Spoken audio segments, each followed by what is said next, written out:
Hey guys, so welcome back to Naily by Nature. I'm your host Naily. I hope you've been doing well. Thank you for joining me. On today's episode, I kind of just wanted to talk about compassion and empathy. I watched a video a few weeks ago. I'm sure some of you already have seen it, but it was a viral video of a Uber Eats driver. His name was Muhammad Anwar, rest in peace. He was killed in a carjacking by two young girls, one 13 years old and one 15 years old. He was an Uber Eats driver, and I think he was delivering food when two girls approached him and tried to steal his car. He was holding on to the car for dear life, and he was screaming for help, asking for people to call the police, and the girl in the car, in the driver's seat, sped away, and he ended up dying. They crashed and he ended up dying. It was a very disturbing video to watch. I felt very emotionally distraught after watching it. I don't typically like to watch any of these types of videos. I don't want to watch someone die. But yeah, it really disturbed me, and my very first thought after watching this video was, oh my God, this man has a family. You know, he's an Uber Eats driver. I know he was just working so hard to provide for his family. You know, a lot of people were commenting saying, like, why didn't he just let go of the car? He would have been alive right now. And what people, I feel like, didn't understand was that man's car was his ability to provide for his family. It was his vehicle to provide for his family. Literally his vehicle to provide for his family. And I don't know, it's just such an unfortunate and tragic way to die, and you know, my heart really goes out to his family, because the loss of a father, of a husband, is just, in that type of way, is just so sad. And the fact that that video is going to live on the internet for the rest of their lives, and it will just live on the internet forever, that's just a really sad thought. And so my second thought was also, what happened to these two young girls that could have made them do something so horrific? And I went on several platforms to read about the case, and just to see people's reactions and thoughts. And to I guess not to my surprise, but you know, a lot of people were commenting, you know, these girls deserve the death penalty. They should be put in jail for life. I don't care if they're 13 or 15. They knew what they were doing. These are animals, and just like the list went on, and people were definitely angry. And I guess that's when I realized, like, there was a disconnect between my first reaction and the majority of our country's reaction. You know, people were very much like, prosecute them, put them in jail, and put them away for life. We don't want to deal with these people. And my perspective, or my thought, was just like, what happened to you that could have made you do something like that? On my spiritual journey, I guess, in the past few years, one of the things that I learned was that hurt people. And no one is born evil. And for a 13 and 15-year-old girl to do something like this, it's almost like, you know, you're a child. For you to do something like this, what came over you? What possessed you? What did you go through? What did you see that could have inspired you to take this type of action. And for a lot of people, are just like, no, these people are evil. These two girls are evil. They are, you know, Satan. They're just everything wrong with our society. That's what those girls are. And I guess for me, it's just that they're children. Like, to me, they're just like children. I'm an adult woman right now in my life. And when I think about who I was when I was 13, 15 years old, I was a child.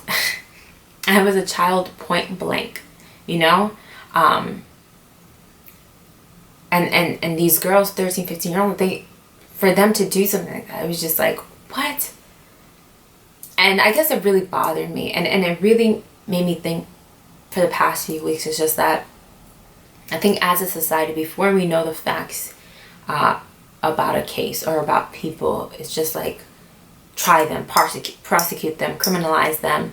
And we don't even have all of the facts, you know? Sometimes, you know, even just cancel culture, right? Like, people just want to see people just down and out. And it's almost like we get off on it, you know? That's why people are canceled all the time for something that they said when they were like 12 years old, 13 years old. And it's like, no, you should have known better. I don't care if you were 13 years old. You should have known better. And, you know, in no way, shape, or form am I trying to say that what these girls did was excusable, because it's not. You know, what they did was horrific and just like really sad and just tragic. But I guess the question I'm just trying to ask is that as a society, you know, can we think can we think outside of the box, you know? Life isn't so black and white. Life is complex, and we are all complex beings. Hurt people hurt people. Instead of, you know, just putting a band-aid on these types of problems, can we try to understand the problem and actually try to fix the problem versus just trying to throw a band-aid over it? Because prison is just a band-aid, you know? Crimes and carjackings, it's not going to stop by just putting people away. A carjacking happens every minute of the day. You know, crimes are happening all the time. Crimes just don't stop. You know, putting people in jail doesn't stop. You know, statistics show that people who spend time in jail end up going back to jail because they just don't know how to be in the real world. We're not reforming people. We're not rehabilitating people. We're just putting them in jail because we don't want to deal with them. We don't want to deal with them. And it's easier just to push them to the side because mental health, that's their issue. Until those people go out and like kill someone. And then it's just like, you know, who cares why they did it? Put them in jail, kill them. We don't want to deal with them. And I think personally there's something wrong with that. I watched a documentary a few years ago. It was on Netflix, and it was called The Trial of Gabriel Fernandez. I might be saying the name wrong, but forgive me. This was a story of a 7-year-old boy who was tortured to death, basically, by his mother and her boyfriend. This was like a really, really tragic story. This mother and her boyfriend literally abused this child to death. You know, they shot him in the they shot him in the face with a BB gun. They would blindfold him every night and make him sleep in like a box. They would feed him cat litter. It was just, there's no reason that it was just really just horrible to this child. And he ended up dying. And in the documentary, they go further into, you know, the mother and the boyfriend and what happened to them and what their lives were like. And what you learn is that when the mother was like 12 years old, her mother had like 5 grown men run a train on her. She was 12, 13 years old. This is Gabriel's mother. being 12, 13 years old and having 5 grown men run a train on you, that is so tragic. That is so traumatic. That is so painful. That is just so disgusting, disturbing, and just awful, you know? And I'm not saying that that gives her license to do what she did, but what I am saying is that what if we as a society were able to come in and help this young child and love her and make her feel safe and help her with her mental health, help her be able to adapt in this world, help her to understand love, help her to understand that this is, you know, just giving her the resources and tools to be able to cope and move on with her life. We don't do that. And so people who are hurt, who have trauma, they go out and they have all this suppressed trauma and they dump it onto another person. And that could be a boyfriend, it could be a girlfriend, it could be a child, it could be a stranger, it could be a Uber Eats driver. And it's literally because somebody hurt them. Most rapists were raped before, were raped as a child. And I think, and I'm not saying all rapists, but you know, most rapists, yeah, that they were raped. And again, I hate sometimes talking to people about this because they're like, what are you saying? Like, you know, are you trying to excuse this behavior? No, I'm not trying to excuse any type of behavior. But what I am trying to understand is that why not invest time? Why not invest money into understanding why people hurt people, why people commit crimes, and after understanding why they do those things, help them. Whether it's therapy, whether it's through love, whether it's through, you know, creating centers, whatever it is, we can find solutions because prison isn't helping. Crimes are still happening. Carjackings are still happening. Abuse is still happening. Torture is still happening. Rape is still happening. You know, when we see people who do things we don't like, we want to write them off. We don't want to deal with the issue. You know, it's not our business to, it's not our business, it's not our place to make sure that people are raising good people. But when our government and when our system decides, these parents cannot afford to take care of their child, so let's take this child away from this parent and put them with other people and then pay those other people to take care of the child who was with parents who just couldn't afford to take care of them. It's like, that's the system we have. I think our system is unjust. And I guess what I'm trying to say is that could we have a little bit more compassion and empathy? Could we understand situations before being so quick to prosecute people and criminalize them and write them off? Could we create space in our lives, in our hearts, to ask ourselves, what could have happened to people to do such a horrifying thing? We ask ourselves, how do we live in such a chaotic world? How do we live in such a world full of fear and hate? You know, people ask that all the time. There's so much war, there's so much chaos, there's so much greed. And we wonder, how is this happening? But do you think in that way?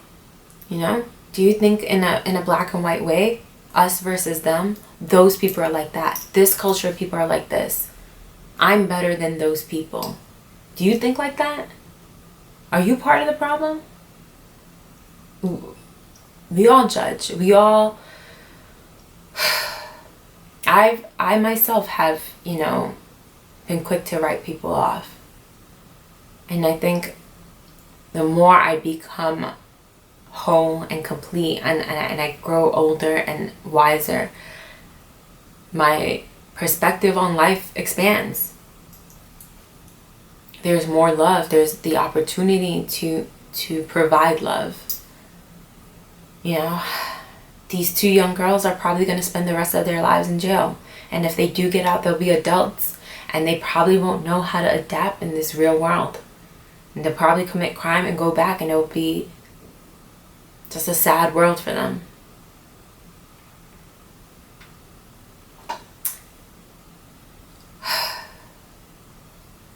I just wanted to create this video because I got off of social media a few months ago, and I just stopped watching the news as well because it was just a lot happening, and it made me feel like things were not getting better in this world.